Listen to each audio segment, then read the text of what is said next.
le fait de retrouver ici, la plupart des comédiens qui ont... Moi, j'ai eu à jouer avec presque tout le monde, en fait. Et puis c'est vraiment touchant. Et puis le plaisir de jouer le personnage, ben, c'est certain que en même temps c'était difficile parce que je m'attaquais à quelque chose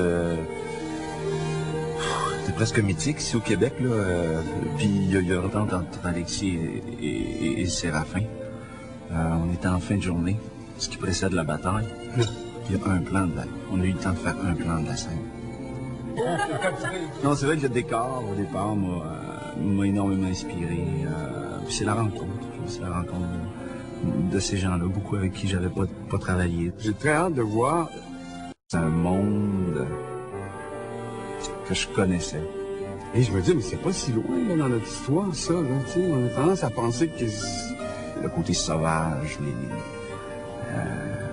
l'immensité du pays, les rivières, les lacs.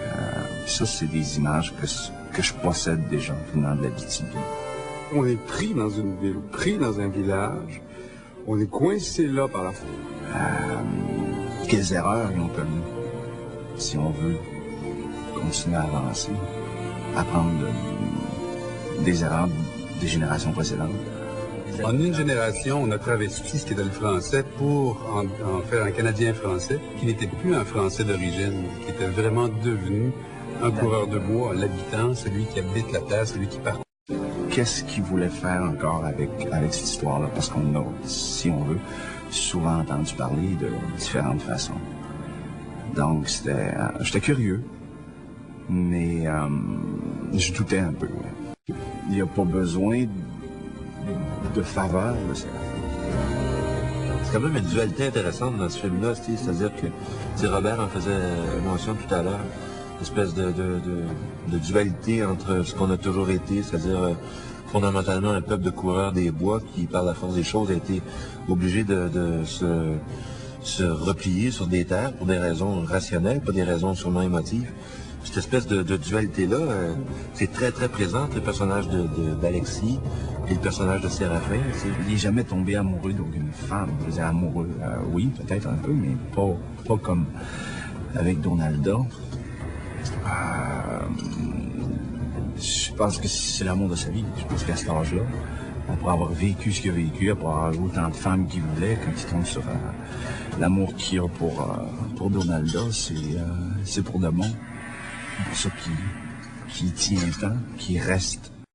On a tourné leur scène de rencontre réelle, pas celle de la fête populaire, mais la scène du baiser, celle qui est dans le film, comme venant à la suite de la fête, une fois qu'il l'amène dans le bois. C'est la première journée de tournage, première scène. Alors, je me demandais, est-ce que vous avez vécu ça comme une chose qui a donné une couleur à la scène? Est-ce qu'elle aurait été différente, cette scène-là, 3 jours plus tard, 5 scènes plus loin? Ah oui, si j'avais connu Karine un peu mieux, ou est-ce qu'il y a une fébrilité complètement différente? 4-5 jours après, là, non, là, ça aurait été bien tough de faire la scène. Il y a eu quelque chose qui s'est passé même dans si au cette départ, scène. je craignais ça un peu parce que je me disais, bon, peut-être que pour cette scène-là, ça aurait été bien qu'on... Je me suis fait des passes. Moi, selon moi, oui, il y aurait eu une différence. Tu voulais ça? Selon moi, oui. Moi, je trouve que c'était un bel addon parce que Charles, c'est ça, c'était pas placé, c'était pas voulu, mais je trouvais ça bien. Moi, je suis certaine que ça ajoute quelque chose à cette scène-là. Certaine.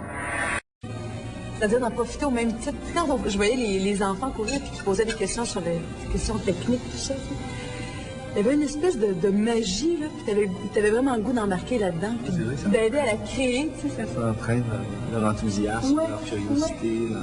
C'est drôle parce que dans le livre, dans les réunions, quand il parle du paysage, il dit qu'il y a une lassitude immense, tu sais, qui couvre le village, puis on la sent, ça. On la sentait quand on arrivait là. C'est même si nous, on arrivait avec notre enthousiasme, notre énergie, tout ça. Tu sais, quand tu parlais de misère, c'est ça, on la sentait vraiment. L'idée, c'était, même si le village, dans sa réalité, est un peu plus vieux que ce qu'il est dans le film, dire une des répliques que je préfère dans le film. Quand tu prends Donalda, tu es sur la grosse roche, il faut regarder le paysage, et on fait un plan très très large à ce moment-là. Et tu regardes parce que toi, tu as investi le pays. Et à un moment donné, il dit à Donalda qui, elle, est coincée dans ce citadelle de colonisation avec les idées qui correspondent à cet établissement-là aussi, qu'on lui a inculqué, que son père lui a inculqué, parce qu'elle voit autour d'elle. Et Alexis dit à un moment donné, il faut arrêter de le penser en pauvre en parlant du pays. Et je trouve ça important. Oui. Cette rivière-là, c'est lac. Ce contraste-là, encore une fois, dans le désir de Grignon, de dire, voilà, il y a ça, puis en même temps, on est malheureusement lié à un destin tragique qui fait qu'on est coincé dans cette réalité-là. Puis de Donald répondre, mais qu'est-ce que tu veux dire de penser en pauvre? C'est elle qui comprend pas ça non plus. Qu'est-ce que tu veux?